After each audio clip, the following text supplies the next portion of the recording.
teachers. Hope the second day of your program is treating you quite well. It's the American Army that's here in 1776. First off, we got to maybe throw out our conceptions of what 18th century Army life is like based on the movies. What do movies show us, guys? Nice, clean people. Yeah. Nice, clean people. Mm-hmm. All right. What else? What? And Mel Gibson. I mean, Oh, yeah. Australians, yeah. Australians.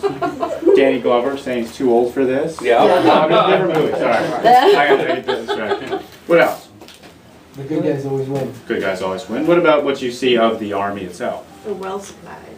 They're well supplied. Well fed. They look similar. They look similar. All right. They all have uniforms? They all have uniforms. What about how they fight? Seem organized, disciplined. Well, but what do they do? They They line up in lines and Right. Stand, elbow to elbow, big long lines, blazing away. You've got battle scene, and then you've got camp scene, where actors, usually around Mel Gibson, trying to parlay his tremendous acting ability back to him, talk about the battle that just happened. Now, do we advise our students to believe what they see in movies? No, far from it. I can tell you that all of that is completely wrong. Armies, the biggest thing that armies do would look at this time much more like World War I than it would like what we see in Revolutionary War movies. Armies, everywhere they go, dig in. If you guys go through any of the orderly books for the Northern Department, whether it's Colonel Maxwell's orderly book, Anthony Wayne's orderly book, you'll constantly see fatigue parties being sent out with the goal of fortifying whatever position they're on. Even at times that the Army is in complete flight, even at times that the Army is in utter disarray, they still dig in. So for instance, when the Army is in full retreat and they stop briefly at Sorel, the first Canadian city at the north end of the Richelieu River, there they immediately dig in. When the Army is 1/3 sick with smallpox, when order is broken down, men are refusing to follow orders, officers refuse to give orders. At Ile-et-Noir, a few weeks later, they still dig in, they still fortify. So there's a lot more of that kind of work going on. So the first thing we're going to bring up briefly is, of course, tools. The Army needs tons upon tons of tools.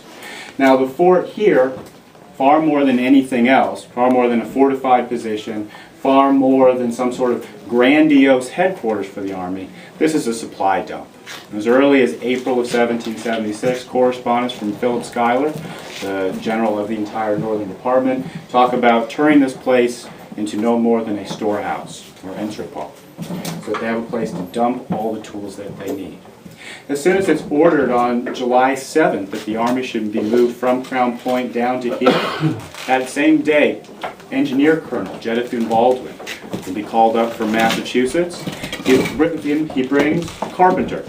Not only carpenters with their skills, but he specifically hires into his corps of artificers carpenters who can bring their own tools.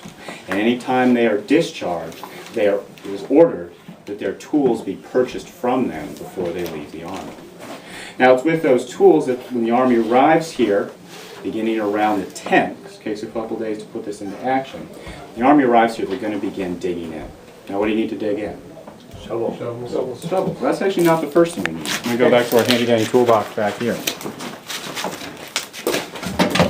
The first tools you're actually going to need to dig in is going to be this. Digging in is a military science. So the first step to digging in is actually cut down all the brush in front of you. You would clear any firing zone. You clear at least 200 yards ahead of you, removing anything that's natural that might provide cover to the enemy. Now saplings, anywhere between 1 inch around to 2 inches, maybe even as wide as 3 inches, are going to be instantly bundled up into what are called fascines. If anyone's talked about fascists, fasces, the Latin word for fascine, a bundle, which is very important all the way back to military times for the Romans. Those fascines would then be stockpiled. Once as they're stockpiled, they're going to be brought up as needed to build trenches. Now trenches at this time are done differently than they're going to be done later. To dig a trench, you actually first dig a ditch on the outside of your position. So if you guys get a chance to explore up to the French lines, American earthworks dug in 1776, you will still today see the trench itself, or the ditch out in front, and then above that, the wall. That wall is held on the inside by those bundles of fascines. Each fascine would be staked in place with wooden posts that are driven through it. That dirt should be, at completion, about 6 feet deep in the trench and 6 feet tall up on the wall. And then behind that, you have a step that will bring you up to about 4 feet. So when you actually go to fire, and what's called a parapet wall, you are protected. And the moment you step back down to reload, you're completely covered. Now, so what that means is quartermaster is doing a tremendous amount of work bringing up tools. Those earthen trenches, they're just trenches. They just give people a place from which they can fire. If we want to reinforce those to really hold this ground in 1776, what else are we going to have? Not just guys with muskets, but also cannons, right? Cannons brings up two problems. First off, you can't just put a cannon right on the ground. If you're going to fire over and over again from a position like that, it requires you to go ahead and build a proper cannon platform. That proper cannon platform is going to require beams. You just find beams? No. Which means you constantly have guys out in the woods using felling axes just like this one to chop down trees. Once those trees are cut, go ahead and hold that.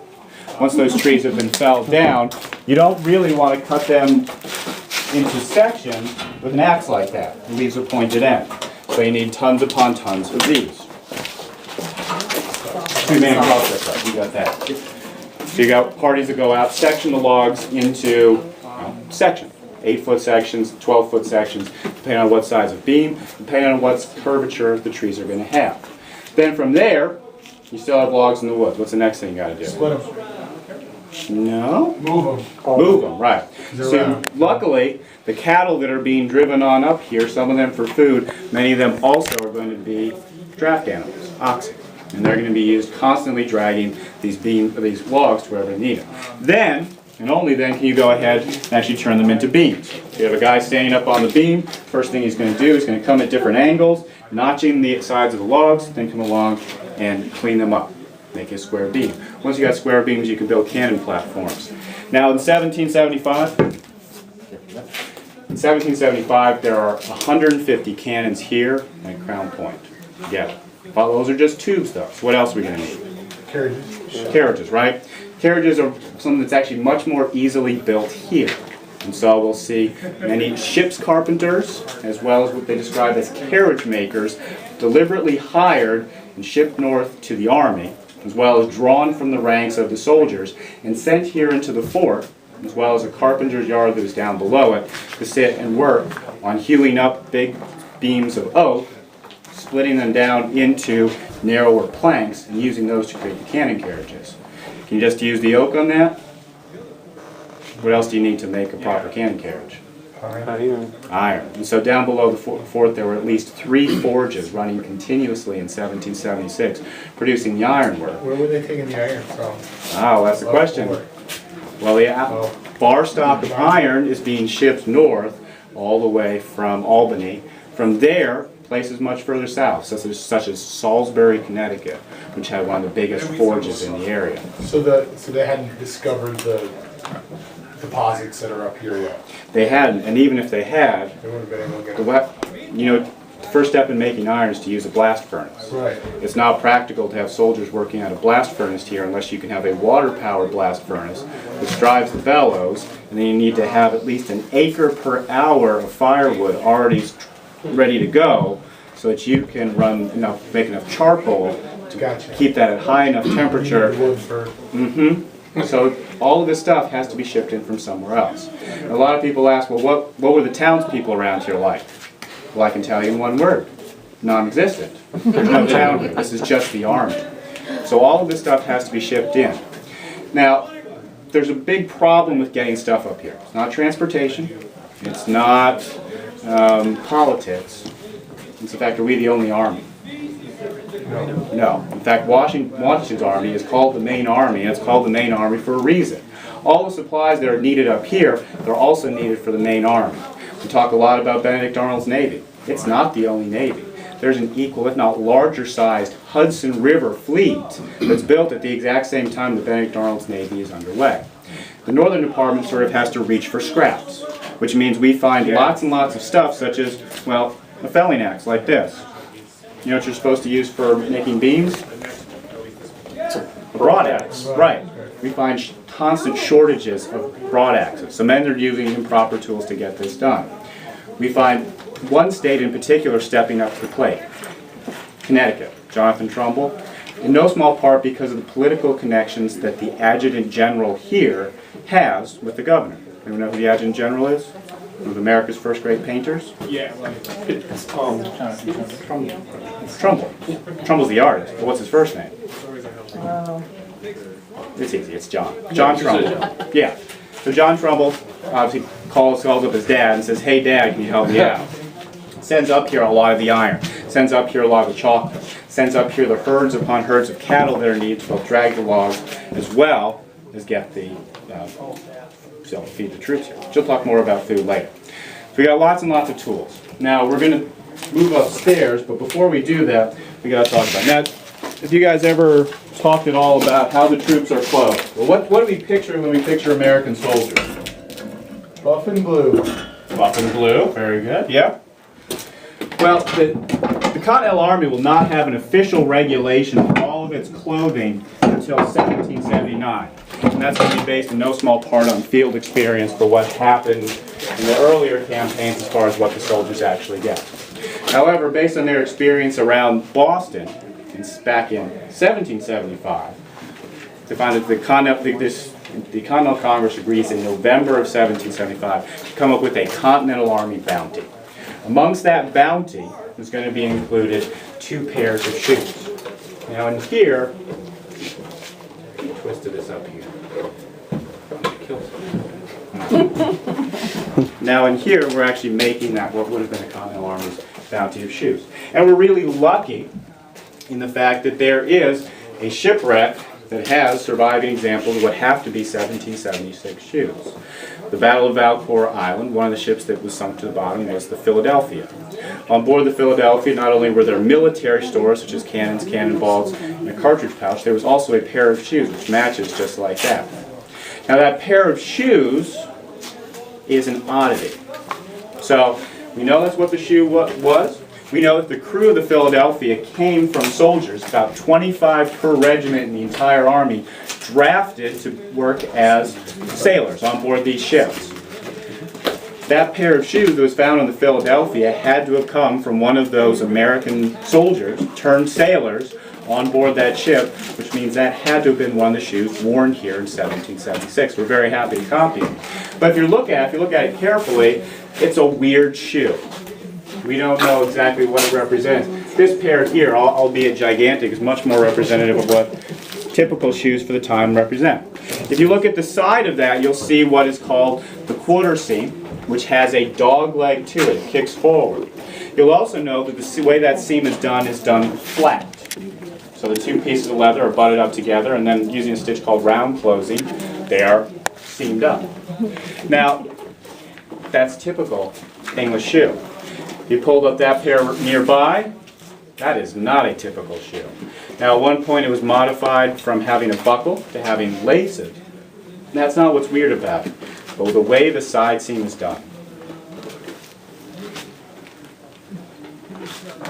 You'll notice that the leather is overlapped and stabbed right through.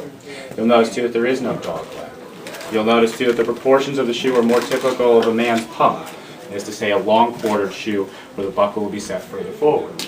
Now we don't know exactly where they come from, but the fact that it is so different allows us to speculate a little bit about what we do know. We know that barrels, about 500 pairs of shoes at a time, were shipped up here from places further south. These barrels would be passed through northern department stores, initially stockpiled at Albany, then typically sent north to Stillwater, from there to Fort Edward, from there up the South Bay and brought to places like here. Those shoes originated in large cities, quite possibly Philadelphia, which produced by far the greatest volume of commercial goods at the time. Could have also come from Boston. Liberated quite early on in 1776, we know that by the middle of the year there are advertisements for shipments of shoes from Boston going to Philadelphia there to be resold. Now the fact that these shoes are so drastically different than typical English shoes of the time could indicate that we have, well, maybe a new American style. Maybe a fact that these American soldiers are now getting something that is a uniquely American product. It could also represent the fact that contractors, so through the clothier general, who gets tons and tons of money from the Continental Congress to go out and fill up quotas for what he's supposed to purchase. This could represent some contractors cutting of corners in order to meet those demands in the time frame allotted. Would this be quicker to make because you're just laying it over? Absolutely. Absolutely. It's interesting too that that's less not... sturdy, or? Yeah, that's not too bad.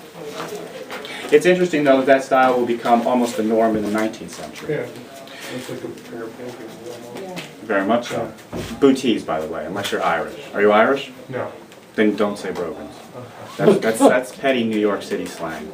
Not bad. You don't want to be Irish in the 19th century. No. I'm Italian, I don't want to be Irish. You want to be in the Garibaldi Brigade. There you go. There you go. That's right. All right.